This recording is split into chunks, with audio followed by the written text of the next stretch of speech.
సామాజిక కోణం లేదు, సామాజిక సమతుల్యకు సంబంధించిన అంశం లేదు, ఆత్మగౌరవం లేదు. మరి ఈటెల రాజేందర్ ఎందుకు తొందరపడ్డాడు? ముఖ్యమంత్రి ఇప్పుడు రాజయ్య కూడా సర్దుకుపోవడం జరిగింది, ఆరోపణలు వచ్చాయి, సరే సర్దుకుపోయిన తర్వాత ఎమ్మెల్యేగా కూడా కొంత వ్యతిరేకత ఉన్నప్పటికీ సీఎం కేసీఆర్ స్వయంగా స్టేషన్ గన్పూర్ వెళ్ళి గెలిపించగలిగాడు. ఆ రోజు మీటింగ్ లో కూడా రాజయ్య మీద తీవ్రమైన నిరసన వ్యక్తమైనప్పటికీ గెలిపించగలిగాడు. అంటే అంత ఓపిక రాజేందర్కి లేదంటారు, లేదంటే మరో దేనికైనా ఆశపడ్డారని అనుకుంటున్నారు?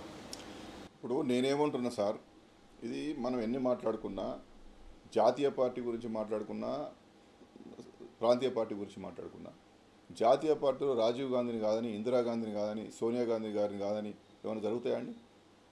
ఇవాళ మోడీ గారిని కాదని, అమిత్ షాని కాదని ఏమైనా జరుగుతాయండి? ఈ కుటుంబ పాలన, ఆ పాలన, ఈ పాలన వీళ్ళు బాగా మాట్లాడతారు. మోడీ గారికి కుటుంబం లేకపోవచ్చు, భార్య ఉంటే వదిలేయచ్చు, కానీ తనను కాదని అక్కడ ఏమైనా జరుగుతుందా? అరే అసలు అద్వానీ లేకపోతే ఇదంతా ఎక్కడదండి?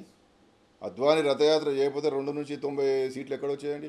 ఏదో మీటింగ్లో అద్వానీ ఇట్లా అనబోతుంటే చూడకుండానే పోతాడు, మరి దాన్ని ఏమనాలి? కాబట్టి మీరు ఎక్కడ గాయపరిచిందో మీకే తెలవాలి.